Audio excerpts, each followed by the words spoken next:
हरिः ओम्। आपादमौलिपर्यन्तं गुरूणाम् आकृतिं स्मरेत् तेन विघ्नाः प्रणश्यन्ति सिद्ध्यन्ति च मनोरथाः। श्रीगुरुभ्यो नमः। परमगुरुभ्यो नमः। श्रीमदानन्दतीर्थभगवत्पादाचार्यगुरुभ्यो नमः।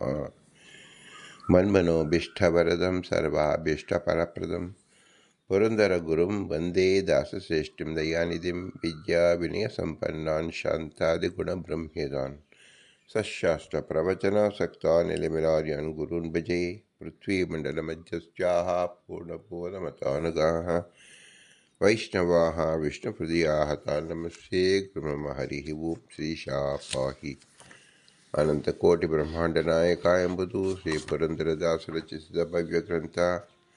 ಶಾಸ್ತ್ರ ಪ್ರಮೇಯಗಳು 180 ಗಜ್ಜಮಾಲಿಗಳು.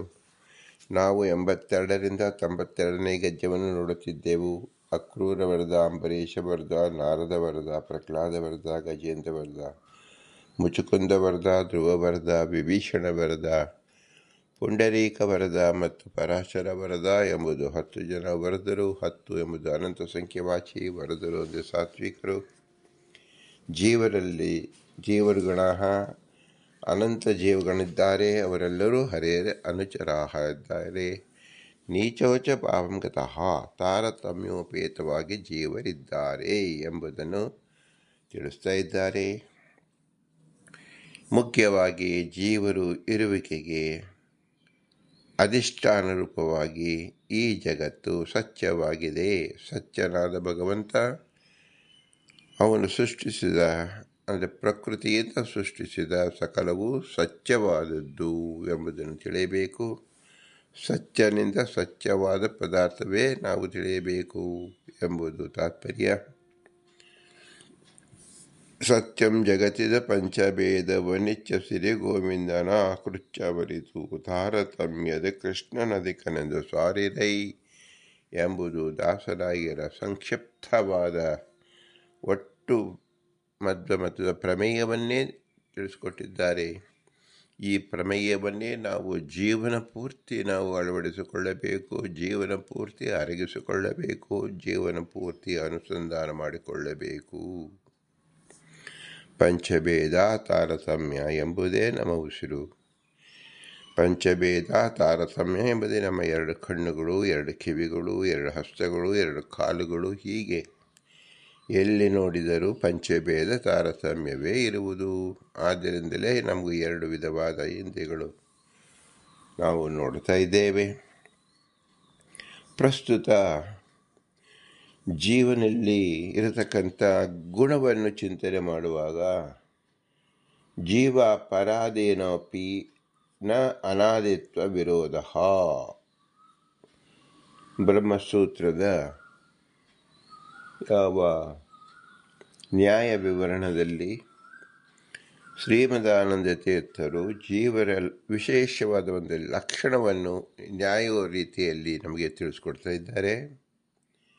ಎಲ್ಲ ಜೀವರು ಪರಾಧೀನರು. ಹಾಗಾದರೆ ಪರಾಧೀನರಾದರೂ ಹೇಗೆ ಅನಾದಿಗಳಾದರೂ ಎಂಬ ಪ್ರಶ್ನೆ ಎಲ್ಲರಿಗೂ ಬಾಧಿಸುತ್ತದೆ. ಅದನ್ನು ಆ ವಿರೋಧವನ್ನು ಪರಿಹಾರ ಮಾಡೋಕ್ಕೋಸ್ಕರವಾಗಿ ನ್ಯಾಯ ವಿವರಣದಲ್ಲಿ ಈ ವಿಷಯವನ್ನು ಪ್ರಸ್ತಾಪ ಮಾಡಿ ನಮಗೆ ಸಮಾಧಾನವನ್ನು ತಿಳಿಸ್ಕೊಡ್ತಾ ಇದ್ದಾರೆ. ನಚ ಅನಾದಿತ್ವ ಜೀವಸ್ಯ ಪರಾಧೀನ ವಿಶೇಷ ಪ್ರಾಪ್ತಿ ಇದಂ ಸರ್ವಮಸೃಜ್ಯತೆ ಇತಿ ಸರ್ವಸ್ಮಿನ್ ಗೃಹೀತತ್ವಾತ್ ಪರಾಧೀನ ವಿಶೇಷತ್ವೇಪಿ ಅನಾದಿತ್ವಸ್ಯ ಅವಿರೋಧಾತ್. ಈ ಒಂದು ನ್ಯಾಯವನ್ನು ತಿಳ್ಕೋಬೇಕು. ಪರಾಧೀನರಾದರೂ ಸಹ ಅನಾದಿ ಎಂಬುದಕ್ಕೆ ಅದು ಮಾರಕವಲ್ಲ, ಅದು ತಾರಕವೇ ಆಗಿದೆ ಎಂಬುದನ್ನು ಸುಸ್ಪಷ್ಟವಾಗಿ ನಾವು ತಿಳಿಯಲೇಬೇಕು. ಜೀವರೆಲ್ಲರೂ ನಿತ್ಯರು. ನಿತ್ಯರಾದ ಜೀವರಿಗೆ ಪರಾಧೀನ ಎಂದು ಯಾಕೆ ಹೇಳುತ್ತೀರಾ ಎಂಬುದು ಅತಿ ಮುಖ್ಯವಾದ ಪ್ರಶ್ನೆಯಾಗಿದೆ. ಇದನ್ನು ಬ್ರಹ್ಮಸೂತ್ರ ಭಾಷ್ಯದ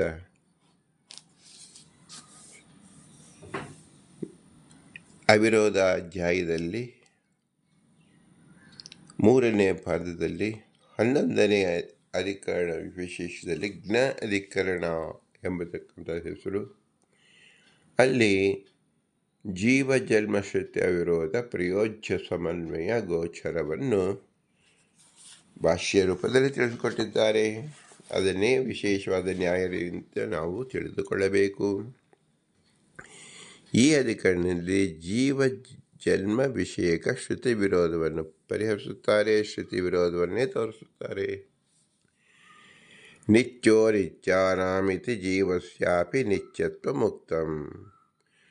ಕಾಟಕೋಪನಿಷತ್ತಿನಲ್ಲಿ ನಿತ್ಯೋ ನಿತ್ಯಾನಾಂ ಎಂದು ಹೇಳುವಾಗ ಎಲ್ಲ ಜೀವರು ನಿತ್ಯರಾಗಿದ್ದಾರೆ, ಅನಾದಿಯಾಗಿದ್ದಾರೆ ಎಂಬುದನ್ನು ತಿಳಿಸ್ತಾ ಇದೆ. ಇದು ಎಲ್ಲ ಜೀವರಿಗೆ ಇರತಕ್ಕಂಥ ಅತ್ಯಂತ ಪ್ರಮುಖವಾದ ಮುಖ್ಯವಾದ ಲಕ್ಷಣವನ್ನು ತಿಳಿದುಕೊಳ್ಳಬೇಕು. ಎಲ್ಲ ಜೀವರು ನಿತ್ಯರು, ಯಾವ ಜೀವರು ಸಾಯುವುದಿಲ್ಲ. ನಿತ್ಯೋ ನಿತ್ಯಾನಾಂ ಇತಿ ಜೀವಸ್ಯಾಪಿ ನಿತ್ಯತ್ವಂ. ಎಲ್ಲ ಜೀವರಿಗೆ ನಿತ್ಯತ್ವವನ್ನು ಈ ಕಾಟಕೋಪನಿಷತ್ತು ತಿಳಿಸ್ತಾ ಇದೆ. ಸರ್ವಂ ಏತೆ ಚಿದಾತ್ಮನಃ ಏತೆ ಆತ್ಮನಃ ಉಚ್ಛರಂತಿ ಇತಿ ಉತ್ಪತ್ತಿ ಉಚ್ಯತೆ ಅಥವಾ ವಿರುದ್ಧ. ಆದರೆ ಎಲ್ಲ ಜೀವರು 84 ಲಕ್ಷ ಯೋನಿಗಳಲ್ಲಿ ಹುಟ್ಟುತ್ತಾರೆ. ದೇವತೆಗಳಾಗಿ ಹುಟ್ಟುತ್ತಾರೆ, ನರರಾಗಿ ಹುಟ್ಟುತ್ತಾರೆ, ವೃಕ್ಷರಾಗಿ ಹುಟ್ಟುತ್ತಾರೆ, ಪಶುಗಳಾಗಿ ಹುಟ್ಟುತ್ತಾರೆ, ಜೀವಚರವಾಗಿ ಹುಟ್ಟುತ್ತಾರೆ, ಜಲಚರವಾಗಿ ಹುಟ್ಟುತ್ತಾರೆ, ಖೇಚರವಾಗಿ ಹುಟ್ಟುತ್ತಾರೆ ಎಂದು ಹೇಳಿದಾಗ ವಿರೋಧ ಬರುತ್ತದೆ. ಒಂದು ಕಡೆ ನಾವು ನಿತ್ಯ ಅಂತ ಹೇಳುವುದು, ಇನ್ನೊಂದು ಕಡೆ ಉತ್ಪತ್ತಿಯನ್ನು ಹೇಳುವುದು. ಉತ್ಪತ್ತಿ ಅಂತ ಹೇಳಿದಾಗ ಅನಾದಿತ್ವ ಎಲ್ಲಿ ಬಂತು, ಹುಟ್ಟಿತು ಎಂದಾಗುತ್ತಲ್ಲ. ಆದ್ದರಿಂದ ಶ್ರುತಿಯಲ್ಲೇ ವಿರೋಧವಿದೆ. ಒಂದು ಶ್ರುತಿ ನಿತ್ಯವನ್ನು ಹೇಳಿ ಇನ್ನೊಂದು ಶ್ರುತಿ ಅನಿತ್ಯವನ್ನು ಹೇಳಿದಂತೆ ಹುಟ್ಟೆಂದು ಹೇಳುವುದರಿಂದ ಸಾಧಾರಣವಾಗಿ ನಮಗೆ ಸಂಶಯ ಉಂಟಾಗುತ್ತದೆ.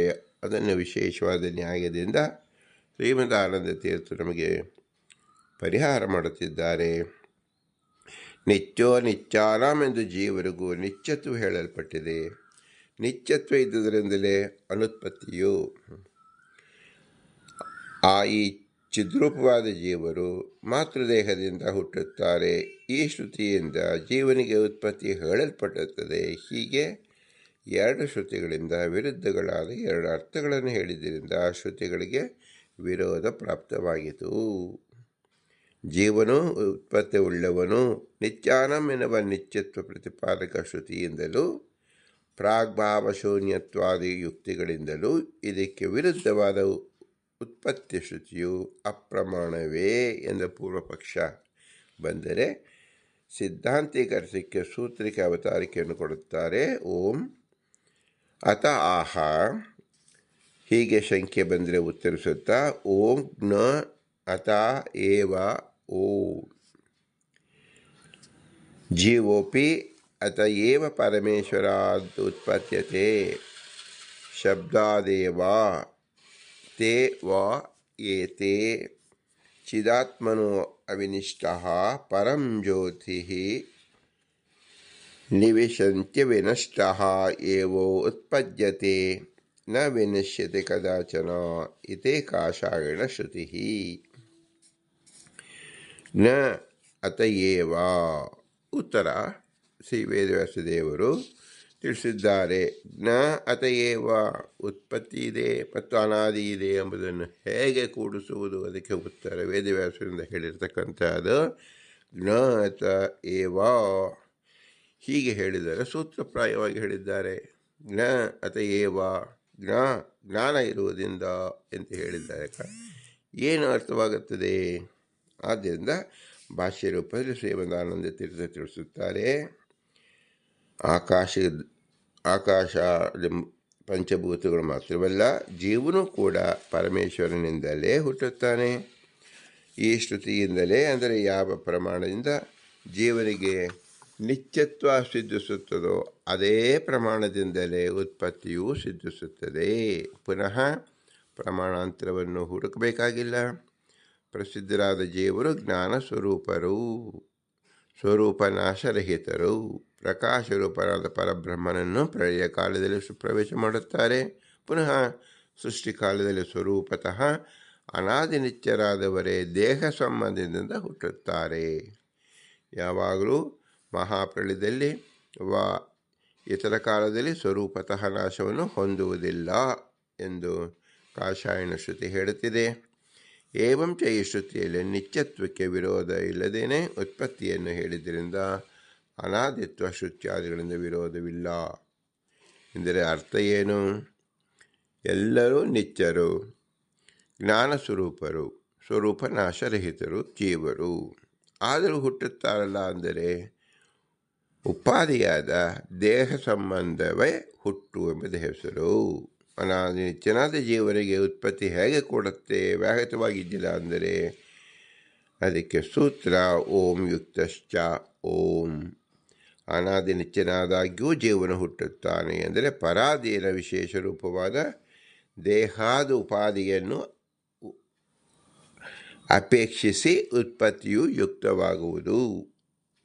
ನಾವು ಜೀವ ಅತ್ಯಾಣು, ಅವನನ್ನು ಕಾಣುವುದಕ್ಕೆ ಸಾಧ್ಯವಿಲ್ಲ. ಅವನು ಕಾಣಬೇಕಾದರೆ ಏನು ಮಾಡಬೇಕು? ಅದರ ಮೇಲೆ ಒಂದು ಲಿಂಗ ಶರೀರ, ಅದರ ಮೇಲೆ ಒಂದು ಬಾಹ್ಯ ಶರೀರ ಬಂದಾಗ ಮಾತ್ರ ಹುಟ್ಟಿತು ಎಂಬುದು ನಾವು ತಿಳಿಯುತ್ತೇವೆ. ಅದರಂತೆ ಭಗವಂತ ಬಾಹ್ಯ ಶರೀರದ ಸಂಬಂಧವನ್ನು ಕಲ್ಪಿಸುತ್ತಾನೆ. ಅದಕ್ಕೆ ಹುಟ್ಟು ಎಂದ ಹೆಸರು. ಇದನ್ನು ಭಾಷ್ಯ ರೂಪದಲ್ಲಿ ಶ್ರೀಮದಾನಂದ ತೀರ್ಥರು ತಿಳಿಸುತ್ತಾರೆ. ನಿತ್ಯಸ್ಯಾಪಿ ಜೀವಸ್ಯ ಉಪಾಧ್ಯಾಪೇಕ್ಷ ಉತ್ಪತ್ತಿ ಯುಜ್ಯತೆ. ಉತ್ಪದ್ಯತೆ ಚಿದಾತ್ಮನಃ ನಿತ್ಯ ನಿತ್ಯತ್ವಂ ನಿತ್ಯಾನಿತ್ಯಾಃ ಪರಾತ್ಮನಃ ಉಪಾಧ್ಯಾಪೇಕ್ಷೆಯ ತೇಷಾಂ ಉತ್ಪತ್ತಿರಪಿ ಗೀಯತೆ ಇತಿ ವ್ಯೋಮ ಸಂಹಿತಾಯಾಂ ಎಂಬುದಾಗಿ ಈ ವ್ಯೋಮ ಸಂಹಿತದಲ್ಲಿ ತಿಳಿಸಲ್ಪಟ್ಟಿದೆ. ನಿತ್ಯನಾದ ಜೀವ ಶರೀರದ ಉತ್ಪತ್ತಿ, ಶರೀರವನ್ನು ಜೋಡಿಸುವುದರಿಂದ ಹುಟ್ಟು ಎಂದು ಕರೆಯುತ್ತಾರೆ. ಅನಾದಿ ನಿತ್ಯನಾದಾಗ್ಯೂ ಜೀವನಿಗೆ ಉಪಾಧಿಭೂತ ಶರೀರ ಉತ್ಪತ್ತಿಯನ್ನು ಅಪೇಕ್ಷಿಸಿ ಉತ್ಪತ್ತಿ ವಚನ ನವಶರೀರ ಯೋಗ ರೂಪವಾದ ಪರಾಧೀನ ವಿಶೇಷ ಲಾಭವೇ ಉತ್ಪತ್ತಿ ಎಂದು ಯುಕ್ತವಾಗುತ್ತದೆ. ಈ ವಿಷಯದಲ್ಲಿಯೇ ಶ್ರುತಿ ಸಮ್ಮತಿಯನ್ನು ಹೇಳುತ್ತಾರೆ. ಅನಾದಿ ನಿತ್ಯರಾದ ಜೀವರು ದೇಹತೋ ಅಪಿ ನಿತ್ಯನಾದ ಶ್ರೀಹರಿಯಿಂದ ಹುಟ್ಟುತ್ತಾರೆ. ಬಾಹ್ಯವಾದ ಉಪಾಧ್ಯ ಉತ್ಪತ್ತ್ಯಾಪೇಕ್ಷೆಯಿಂದ ಅಂದರೆ ಉತ್ಪತ್ತಿ ಉಳ್ಳ ಶರೀರ ರೂಪವಾದ ಉಪಾಧಿ ಸಂಬಂಧದಿಂದ ಜೀವರಿಗೆ ಅನಾದಿ ನಿತ್ಯತ್ವ ಮಾತ್ರವಲ್ಲ ಉತ್ಪತ್ತಿಯೂ ಕೂಡ ಹೇಳಲ್ಪಡುತ್ತದೆ ಎಂದು ವ್ಯೋಮ ಸಂಹಿತೆಯಲ್ಲಿ ಇದೆ. ಆದ ಕಾರಣ ಅನಾದಿ ನಿತ್ಯರಾದ ಜೀವರಿಗೂ ಉತ್ಪತ್ತಿಯು ಯುಕ್ತವು. ಇದರ ಒಟ್ಟು ಸಾರಾಂಶ ಏನು ತಿಳ್ಕೊಳ್ಬೇಕು? ಜೀವನು ಉತ್ಪತ್ತಿ ಉಳ್ಳವನೋ ಅಲ್ಲವೋ ಅಂತ ಸಂದೇಹ ಬಂದರೆ ನಿತ್ಯೋ ನಿತ್ಯ ನಾಮದ ಜೀವರಿಗೆ ನಿತ್ಯತ್ವ ಹೇಳಿದ್ರಿಂದ ಉತ್ಪತ್ತಿ ಇಲ್ಲ. ಸರ್ವ ಏತೇ ಚಿದಾತ್ಮನಃ ಉಚ್ಛರಂತಿ ಎನ್ನುವ ಉತ್ಪತ್ತಿ ಶ್ರುತಿಯಾದರೂ ಜೀವಸ್ವರೂ ಉತ್ಪತ್ತಿಗೆ ಕಾರಣವೂ ಇಲ್ಲದಿರುವುದರಿಂದ ಕಾರಣಶೂನ್ಯತ್ವಾದಿ ಯುಕ್ತೋಪೇತವಾದ ಜೀವನಿತ್ಯತ್ವ ಶ್ರುತಿಯಿಂದ ಬಾಧಿತವಾಗಿದೆ. ಎಂದರೆ ತೇ ವಾ ಏತೇ ಚಿದಾತ್ಮನಃ ಎನ್ನುವ ಶ್ರುತಿಯಲ್ಲಿ ವಿನಾಶವಿಲ್ಲದೇರೆ ಜೀವನಿಗೆ ಸ್ವರೂಪೇಣ ಉತ್ಪತ್ತಿ ಇಲ್ಲವಾದರೂ ಉಪಾಧಿಯಾದ ಶರೀರಕ್ಕೆ ಉತ್ಪತ್ತಿ ಇದ್ದುದರಿಂದ ಉತ್ಪತ್ತಿಯು ಕೂಡುತ್ತದೆ. ಆದ ಕಾರಣ ಶ್ರುತಿಗಳಿಗೆ ವಿರೋಧವಿಲ್ಲ. ಬ್ರಹ್ಮನಲ್ಲಿ ಪರಾಧೀನ ವಿಶೇಷ ವ್ಯಾಪಿತ ರೂಪವಾದ ಉತ್ಪತ್ತಿ ಶ್ರುತಿಯು ಇಲ್ಲದಿರುವುದರಿಂದ ಬ್ರಹ್ಮನಲ್ಲಿ ಅನುತ್ಪತ್ತಿ ಶ್ರುತಿಗೆ ಉತ್ಪತ್ತ್ಯಾಭಾವತ್ವರತ್ವವನ್ನೇ ಇಟ್ಟುಕೊಳ್ಳಬೇಕು.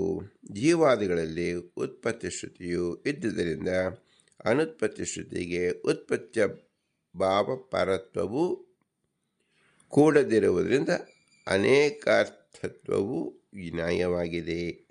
ಆದ ಕಾರಣ ಜೀವನು ದೇಹ ಸಂಬಂಧಕ್ಕೆ ಆಶ್ರಯವಾದ ಪರಾಧೀನ ವಿಶೇಷ ವ್ಯಾಪ್ತಿ ರೂಪವಾದ ಉತ್ಪತ್ತಿ ಉಳ್ಳವನೇ ಆಗಿದ್ದಾನೆ ಎಂಬುದು ಜ್ಞ ಅಧಿಕರಣ ಎಂಬುದು ಶ್ರುತಿ ಅವಿರೋಧ ಪರಿಹಾರವನ್ನು ಮಾಡುವ ಪ್ರಸಂಗವಾಗಿದೆ. ಇದರಿಂದ ನಾವು ತಿಳಿದುಕೊಳ್ಳಬೇಕಾದ ಏನು? ಜೀವ ನಿತ್ಯ, ಆದರೂ ಹುಟ್ಟು ಅಂತ ಹೇಳ್ತಾ ಇದ್ದೀವಲ್ಲ, ಅಂದರೆ ಅವನ ಅನಾದಿ ಕಾಮಕರ್ಮದ ದಶೆಯಿಂದ ಆ ವ್ಯಕ್ತಿಗೆ 84 ಲಕ್ಷ ಯೋನಿಗಳಲ್ಲಿ ಬೇಕಾದ ಶರೀರವನ್ನು ಭಗವಂತ ಕೊಡುತ್ತಾನೆ. ಇದವನ ಆಯಾ ಜೀವನ ಇಚ್ಛಾ ವಿಶೇಷಗಳು. ನಾನು ಮನುಷ್ಯನಾಗಿದ್ದಾಗ ನಾನು ಹೀಗೆ ಮಾಡುತ್ತೇನೆ ಎಂಬ ಅಪೇಕ್ಷೆ ಉಳ್ಳತಕ್ಕಂಥ ಜೀವನಿಗೆ ನಾನು ಮನುಷ್ಯನಾಗಿ ಗಂಗಾ ನದಿ ಸ್ನಾನವನ್ನು ಮಾಡುತ್ತೇನೆ, ಬದರಿ ಯಾತ್ರೆಯನ್ನು ಮಾಡುತ್ತೇನೆ, ಹಿಮಾಲಯ ಪರ್ವತವನ್ನು ಏರುತ್ತೇನೆ, ಕಾಶಿ ರಾಮೇಶ್ವರವನ್ನು ಸೇರುತ್ತೇನೆ ಎಂಬ ಅಪೇಕ್ಷೆ ಉಳ್ಳತಕ್ಕಂಥ ಜೀವರಿಗೆ ಭಗವಂತ ಅಂಥ ಯೋಗ್ಯವಾದ ಶರೀರವನ್ನು ಕಲ್ಪಿಸಿಕೊಟ್ಟು ಅವನ ಜೀವನ ಪೂರ್ತಿ ಯಾತ್ರೆ ಮಾಡುವಂತೆ ಕಲ್ಪಿಸಿಕೊಡುತ್ತಾನೆ. ಇದನ್ನು ನಾವು ಅನೇಕ ವಿಧವಾದ ಲೌಕಿಕ ಉದಾಹರಣೆಯೊಂದಿಗೆ ನಾವು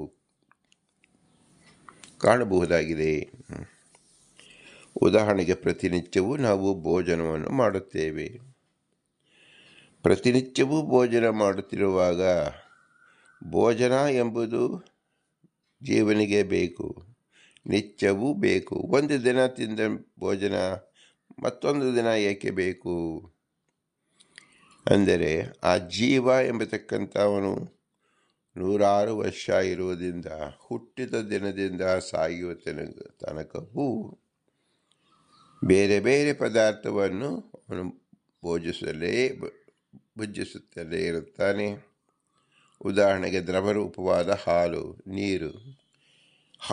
ನೀರು ಇಂಥ ಪೇಯ ಪದಾರ್ಥವನ್ನು ಚಿಕ್ಕ ಮಗುವಿನಿಂದ ವೃದ್ಧಾವಸ್ಥೆಯವರೆಗೂ ಸಹ ಸೇವಿಸುತ್ತಲೇ ಇರುತ್ತಾನೆ. ಈ ಸೇವಿಸುವುದು ಒಂದು ಸಾರಿ ಮಾಡಿದರೆ ಸಾಕಲ್ಲ. ಅದೇ ಸೇವಿಸುವುದು ಎಂದರೆ ಅದು ಒಂದಾವರ್ತಿ ಮಾಡಿದರೂ ಸೇವನೆ ಎಂದು ಅನಿಸಿಕೊಳ್ಳುತ್ತದೆ. ಆದರೆ ಮನುಷ್ಯ ಹುಟ್ಟಿದ ಮೊದಲನೇ ದಿನ ಸೇವಿಸಿದರೂ ಸಾಕು, ಇನ್ನು ಸಾಯುವ ತನಕ ಸೇವಿಸದೇ ಇರಬಹುದಲ್ಲ, ಅದು ಸೇವಿಸಿದಂತೆ ಆಯ್ತಲ್ಲ ಅಂತ ಹೇಳಿದರೆ ಹಾಗಲ್ಲ. ಪ್ರತಿನಿತ್ಯವೂ, ಪ್ರತಿ ಗಂಟೆಗೂ, ಕೆಲವರು ಪ್ರತಿ ಅರ್ಧರ್ಧ ತಾಸಿಗೂ ಸಹ ಸೇವಿಸುತ್ತಲೇ ಇರುತ್ತಾರೆ. ಪಶುಗಳಾಗಿರಲಿ, ವೃಕ್ಷವಾಗಿರಲಿ, ನರನಾಗಿರಲಿ ಆಹಾರವನ್ನು ಸೇವಿಸುತ್ತಲೇ ಇರುತ್ತಾರೆ. ಗಾಳಿಯನ್ನು ಸೇವಿಸುತ್ತಲೇ ಇರುತ್ತಾರೆ. ಗಾಳಿ ಒಂದು ಸಲ ಸೇವಿಸಲು ಸಾಕು ಎಂದ ಕುಂಭಕದಲ್ಲಿ ಹಿಡಿದಿಟ್ಟುಕೊಂಡು 100 ವರ್ಷ ಬದುಕುವರಾರು ಗಾಳಿಯನ್ನು ಸೇವಿಸುತ್ತಲೇ ಇರುತ್ತಾರೆ.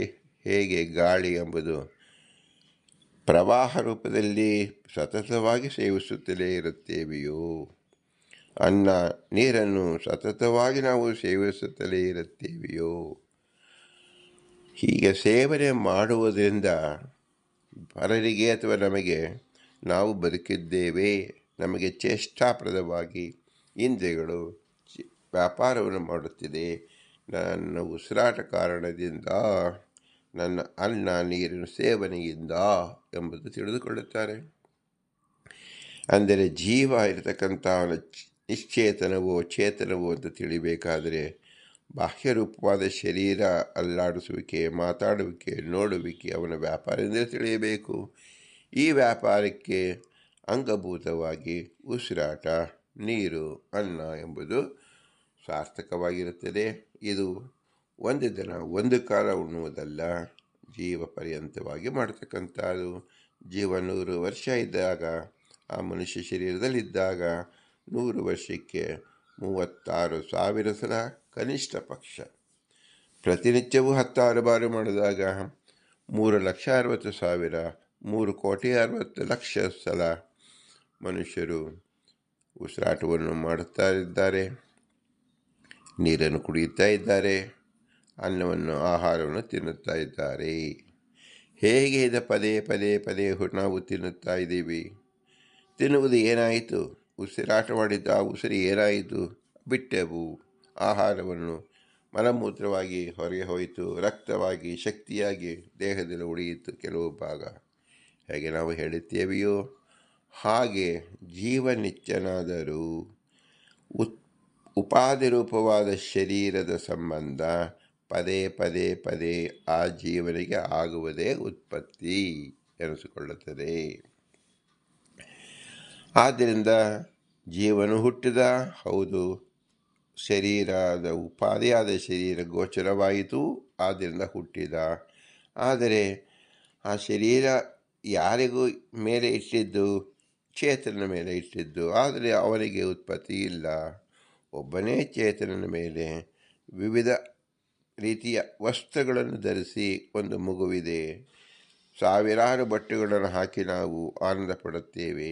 ಆ ಬಟ್ಟೆಯನ್ನು ತೆಗೆಯುತ್ತೇವೆ, ಮತ್ತೊಂದು ಬಟ್ಟೆಯನ್ನು ಹಾಕುತ್ತೇವೆ. ಬಿಳಿ ಬಟ್ಟವಿದ್ದಾಗ ಶ್ವೇತಪತ್ರ, ಹಳದಿ ಪತ್ರ, ಪೀತಪತ್ರ, ರಕ್ತವರ್ಣ, ಹೀಗೆ ನಾವು ಅವರನ್ನು ವಿಶೇಷ ಆಕಾರವಾಗಿ ಉಪಾಧಿ ಭೇದವಾಗಿ ಅಂದರೆ ಬಟ್ಟೆ ಎಂಬತಕ್ಕಂಥದ್ದು ಹಾಕಿಕೊಂಡಿರುವುದರಿಂದ ನಾವು ಅವನ ಹೊಸ ಹೆಸರನ್ನು ಹೇಗೆ ಕರೆಯುತ್ತೇವೆಯೋ ಅದಕ್ಕೆ ಉತ್ಪತ್ತಿ ಅಂತ ಹೆಸರು. ಹಾಗೆ ಜೀವನಿಗೂ ಸಹ ಹೊಸ ಹೊಸ ಶರೀರದ ಸಂಬಂಧ ಆಗುವುದರಿಂದ ಹುಟ್ಟಿದ ಎಂದು ಶ್ರುತಿ ಸ್ಮೃತಿ ತಿಳಿಸುತ್ತಿದೆ. ವಾಸ್ತವವಾಗಿ ಹುಟ್ಟಿದ್ದು ಏನು? ಉಪಾಧಿ ರೂಪವಾದ ಶರೀರ ಮಾತ್ರ.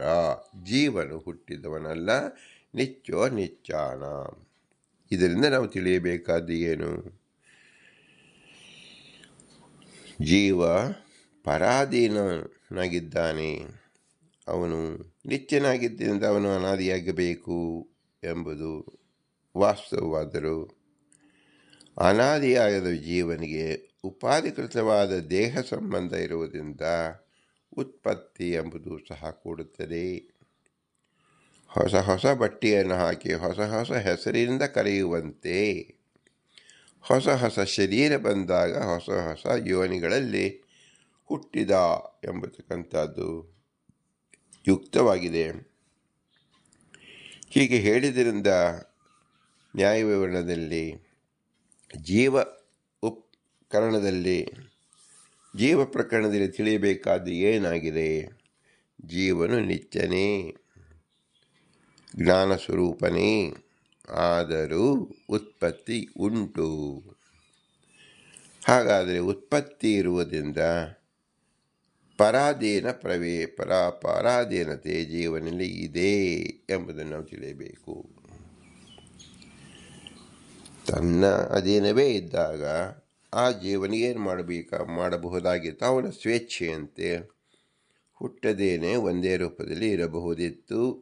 ಆದರೆ ಯಾವ ಜೀವರು ಒಂದೇ ರೂಪದಲ್ಲಿ ಇರಲು ಸಾಧ್ಯವೇ ಇಲ್ಲ. ಅವನಿಗೆ ಅನಾದಿ ಕಾಮಕರ್ಮಗಳ ಬಯಕೆಯನ್ನು ತೀರಿಸಿಕೊಳ್ಳುವುದಕ್ಕೆ ಏನು ಮಾಡಬೇಕು? ಅನೇಕ ವಿಧವಾದ 84 ಲಕ್ಷ ಯೋನಿಗಳಲ್ಲಿ ಬರಬೇಕು. ನಮಗೆ ವಿವಿಧ ರೀತಿಯ ಆಹಾರಗಳ ಸೌಕರ್ಯಕ್ಕಾಗಿ ವಿವಿಧ ದೇಶಗಳಿಗೆ ಹೋಗುತ್ತೇವೆ. ವಿವಿಧ ಕಾಲಗಳಲ್ಲಿ ನಾವು ಆಹಾರವನ್ನು ತಿನ್ನುತ್ತೇವೆ. ಮಧ್ಯರಾತ್ರಿ ಆಹಾರ ಯಾರೂ ಸೇವಿಸುವುದಿಲ್ಲ, ಆದರೆ ಮಧ್ಯಾಹ್ನ ಎಲ್ಲರೂ ಸೇವಿಸುತ್ತಾರೆ. ಒಂದೇ ದಿನದಲ್ಲಿ ಮಧ್ಯರಾತ್ರಿಯಲ್ಲಿ ಇಲ್ಲದ ವ್ಯಾಪಾರ ಮಧ್ಯಾಹ್ನದಲ್ಲಿ ನಾವು ಕಾಣುತ್ತೇವೆ. ರಾತ್ರಿಯಲ್ಲಿ ಜೀವ ಮಲಗುತ್ತಾರೆ, ಬೆಳಗಿನಲ್ಲಿ ಎದ್ದಿರುತ್ತಾರೆ. ಹೀಗೆ ಆ ಕಾಲ ವಿಶೇಷದಿಂದ, ದೇಶ ವಿಶೇಷದಿಂದ, ವ್ಯಕ್ತಿ ವಿಶೇಷದಿಂದ ವಿವಿಧ ರೀತಿಯ ಚಟುವಟಿಕೆಯನ್ನು ಕಾಣುತ್ತೇವೆ. ಆ ವ್ಯಕ್ತಿಯು ನಮಗೆ ಕಾಣಿಸುವುದಿಲ್ಲ, ಚಟುವಟಿಕೆ ಮಾತ್ರ ಕಾಣಿಸುತ್ತದೆ. ಅದರಂತೆ ಜೀವ ಅತ್ಯಣು, ಅನಾದಿ, ನಿತ್ಯ, ಆದರೆ ಅವನು ಪರಾಧೀನ ಅನ್ನೋದು ಹೇಗೆ ನಾವು ತಿಳಿದುಕೊಳ್ಳಬಹುದು? ಅವನಿಗೆ ಉಪಾಧಿಕೃತವಾದ ಅನೇಕ ಶರೀರಗಳನ್ನು ಹೊಂದಿಸಲ್ಪಡುತ್ತಾನೆ ಭಗವಂತ. ಯಾತಕ್ಕೋಸ್ಕರವಾಗಿ? ಅವನ ಅನಾದಿ ಕಾಮಕರ್ಮದಲ್ಲಿ ಅವನ ಬಯಕೆಗಳನ್ನು ತೀರಿಸೋಕ್ಕೋಸ್ಕರವಾಗಿ. ಮನುಷ್ಯನಾಗಿ ಹುಟ್ಟಿದ್ದಾಗಿ ಏಕೆ ಮಲಗುತ್ತಾನೆ? ಅವನ ಆಯಾಸ ಪರಿಹಾರಕ್ಕಾಗಿ. ಮಧ್ಯಾಹ್ನ ಕಾಲ ಏಕೆ ತಿನ್ನುತ್ತಾನೆ? ಅವನ ಹಸಿವಿನ ಪರಿಹಾರಕ್ಕಾಗಿ. ಒಂದು ಆಯಾಸ ಪರಿಹಾರಕ್ಕಾಗಿ ನಿದ್ದೆ, ಹಸಿವಿನ ಪರಿಹಾರಕ್ಕಾಗಿ ಆಹಾರ. ಹೀಗೆ ನಾವು ವೈವಿಧ್ಯತೆಯನ್ನು ಪ್ರತಿದಿನವೂ ಪ್ರತಿ ಜೀವನಲ್ಲೂ ಪ್ರತಿ ಕಾಲದಲ್ಲೂ ಪ್ರತಿ ದೇಶದಲ್ಲೂ ನೋಡುತ್ತಾ ಇದ್ದೇವೆ. ಆದರೆ ಅದೇ ಜೀವನೇ ರಾತ್ರಿ ಮಲಗುತ್ತಾನೆ, ಅದೇ ಜೀವನೇ ಮಧ್ಯಾಹ್ನ ತಿನ್ನುತ್ತಾನೆ, ಮತ್ತೆ ರಾತ್ರಿ ಮಲಗುತ್ತಾನೆ, ಮತ್ತೆ ಏಳುತ್ತಾನೆ, ಮತ್ತೆ ತಿನ್ನುತ್ತಾನೆ. ಆದ್ದರಿಂದ ಈ ಹಸಿವು ಮತ್ತು ಬಾಯಾರಿಕೆ ಇದು ಯಾರ ಲಕ್ಷಣ? ಪರಾಧೀನರ ಲಕ್ಷಣ. ಇವನಿಗೆ ಸ್ವೇಚ್ಛೆಯಾಗಿದ್ದರೆ ಅವನಿಗೆ ಹಸಿವಾಗಬಾರದಾಗಿತ್ತು, ನಿದ್ರೆ ಬರಬಾರದಾಗಿತ್ತು. ಅವನು ಭಗವಂತನ ಅಧೀನದಲ್ಲಿರುವುದರಿಂದ ನಿತ್ಯನಾದಾಗ್ಯೂ ಕೂಡ ಅನೇಕ ವಿಧವಾದ ಅವಸ್ಥೆಯನ್ನು ಹೊಂದುತ್ತಾನೆ. ಆ ಅವಸ್ಥೆಯಲ್ಲಿ ಉಪಾಧಿಕೃತವಾದ ಶರೀರ ಸಂಪರ್ಕವೂ ಒಂದು. ಈ ಯುಕ್ತಿಯಿಂದ ನಿತ್ಯನಾದ ಜೈವ ಪರಾಧೀನನಾದ್ದರಿಂದ ದೇವರಿಗೆ ವಶನಾಗಿರುವುದರಿಂದ ಜೀವಗಣ ಹರೇರನುಚರಾ ಭಗವಂತನಿಗೆ ಅಧೀನವಾದ್ದರಿಂದ ಭಗವಂತನ ಆಜ್ಞೆಯಂತೆ ಪ್ರಕೃತಿ ದಶೆಯಿಂದ ಮತ್ತು ಇತರ ದೇವತೆಗಳ ದಶೆಯಿಂದ ಉತ್ಪತ್ತಿಯನ್ನು ಮಾಡುತ್ತಾನೆ ಭಗವಂತ. ಹೀಗೆ ಮಾಡುವುದರಿಂದ ಜೀವರ ಪರಾಧೀನತೆಯನ್ನು ವ್ಯಕ್ತವಾಗುತ್ತದೆ, ತಿಳಿದುಕೊಳ್ಳಲು ಸಹಾಯವಾಗುತ್ತದೆ. ನಾನು ಅಸ್ವತಂತ್ರ, ಆದ್ದರಿಂದ ಸ್ವತಂತ್ರನ ಆಳ್ವಿಕೆಯಲ್ಲಿ ನಾನು ನಡೆದುಕೊಳ್ಳುತ್ತಿದ್ದೇನೆ ಎಂಬ ಜ್ಞಾನ ಬರುವುದಕ್ಕೋಸ್ಕರವಾಗಿ ಇದು ಜ್ಞಾನಾಧಿಕರಣ ಎಂದು ಹೆಸರಿಸಲ್ಪಟ್ಟಿದೆ. ಎಲ್ಲರೂ ತಿಳಿದುಕೊಳ್ಳಬೇಕು ಆ ಜೀವನ ಯೋಗ್ಯತೆ ಏನು. ನಾನು ನಿತ್ಯ, ಆದರೂ ನಾನು ಪರಾಧೀನನಾಗಿದ್ದೇನೆ. ನಾನು ಭಗವಂತನ ವಶದಲ್ಲಿದ್ದೇನೆ. ನನ್ನ ಸ್ವಾಮಿ ಭಗವಂತ. ನನ್ನ ಆಗುಹೋಗುಗಳಂದೇನು? ರಾತ್ರಿ ಕಾಲದಲ್ಲಿ ನಿದ್ದೆ, ಹಗಲಿನಲ್ಲೇ ಊಟ, ಎರಡನ್ನೂ ಒದಗಿಸುವ ಭಗವಂತನೇ ಇದ್ದಾನೆ. ಅದಕ್ಕೋಸ್ಕರವಾಗಿ ಆಹಾರವನ್ನು ಸೃಷ್ಟಿಸಿದ್ದಾನೆ. ಆಹಾರವನ್ನು ನಾನು ಸಂಪಾದಿಸಿಕೊಳ್ಳುವುದಕ್ಕೆ ಕೈಕಾಲನ್ನು ಕೊಟ್ಟಿದ್ದಾನೆ. ಸಂಪಾದಿಸುವ ಆಹಾರವನ್ನು ನಾನು ಶೇಖರಿಸಿ ಭಗವನ್ ನಿವೇದನ ಮಾಡಿ ನಾವು ಭುಂಜಿಸುವುದೇ ನಮ್ಮ ಕರ್ತವ್ಯವಾಗಿದೆ. ಇದೆಲ್ಲವೂ ಸಹ ಪರಾಧೀನರ ಕಾರ್ಯವಿಶೇಷಗಳಾಗಿದೆ. ಇದನ್ನು ನಾವು ಈ ಪ್ರಕರಣದಲ್ಲಿ ತಿಳಿದುಕೊಳ್ಳಬೇಕಾದ ಅತ್ಯಮೂಲ್ಯ ವಿಷಯವಾಗಿದೆ. ಸ್ವತಂತ್ರನಾಗಿದ್ದರೆ ಸ್ವೇಚ್ಛೆಯಿಂದ ಇರಬಹುದಾಗಿತ್ತು. ಯಾವ ಜೀವರು ಸ್ವೇಚ್ಛೆಯಿಂದ ಇರಲಿಕ್ಕೆ ಸಾಧ್ಯವಿಲ್ಲ. ಕಾರಣ ಎಲ್ಲ ಜೀವರು ಪರಾಧೀನರು. ನೀಚೋಚ್ಚ ಭಾವಂ ಗತಃ. ಅನಾದಿ ಜೀವರಾದ ಜೀವರು ಅಸ್ವತಂತ್ರರು. ಚೇತವು ಎಲ್ಲ ಸಮಸ್ತ ಚೇತನವು ಅಚೇತನವು ಭಗವಂತನ ಅಧೀನವಾಗಿದೆ. ಸ್ವತಂತ್ರಂ ಅಸ್ವತಂತ್ರಂ ಚ ದ್ವಿಧಂ ತತ್ವಮಿಷ್ಯತೆ.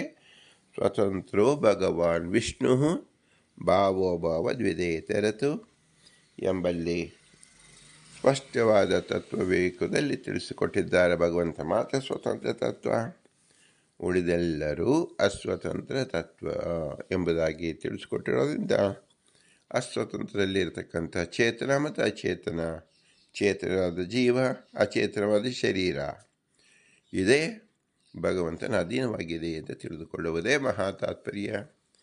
ಇಂತಹ ತಾತ್ಪರ್ಯವನ್ನು ಬೋಧಿಸುವುದಕ್ಕೋಸ್ಕರವಾಗಿ ಪುರಂದರದಾಸರು ವರದರು ಎಂದು ಹೆಸರಿಸಿದ್ದಾರೆ. ಎಲ್ಲ ವರದರು ತಮ್ಮ ನಿತ್ಯತ್ವವನ್ನು ತಿಳಿದುಕೊಳ್ಳುತ್ತಾರೆ ಮತ್ತು ಪರಾಧೀನ ವಿಶೇಷತೆಯನ್ನು ಅತಿ ಸ್ಪಷ್ಟವಾಗಿ ತಿಳಿದುಕೊಂಡವರೇ ವರದರು ಎಂದು ಹೆಸರು.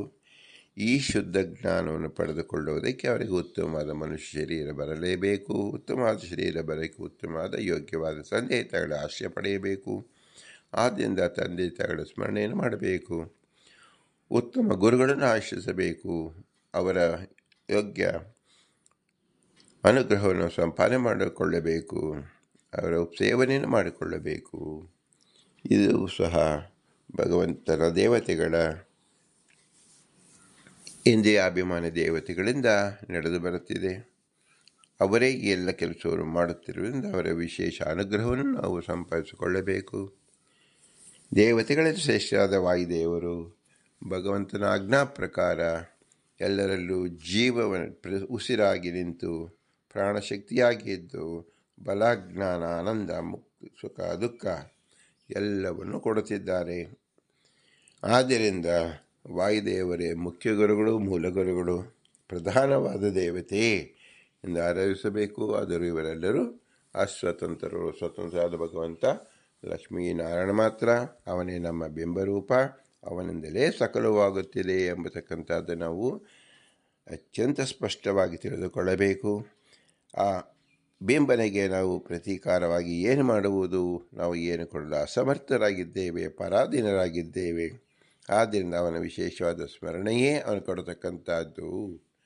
ಅದನ್ನು ಉಪನಿಷತ್ತು ತಿಳಿಸುವುದೇ ಭೂಯಿಷ್ಟಾಂತೆ ನಮ ಉಕ್ತಿಮಿದೇಮ, ಭೂಯಿಷ್ಟಾಂತೆ ನಮ ಉಕ್ತಿಮಿದೇಮ, ಭೂಯಿಷ್ಟಾಂತೆ ನಮ ಉಕ್ತಿಮಿದೇಮ ಎಂದು ಹೇಳಿ ವಿನಮ್ರವಾಗಿ ನಮಿಸೋಣ. ಭಾರತೀಯ ರಮಣಕ್ಕೆ ಪ್ರಾಣ ಅಂತ ಹೇಳ್ತಾ ಶ್ರೀಕೃಷ್ಣಾರ್ಪಣಮಸ್ತು. ಹರಿ ಓಂ, ಹರಿ ಓಂ, ಹರಿ ಓಂ.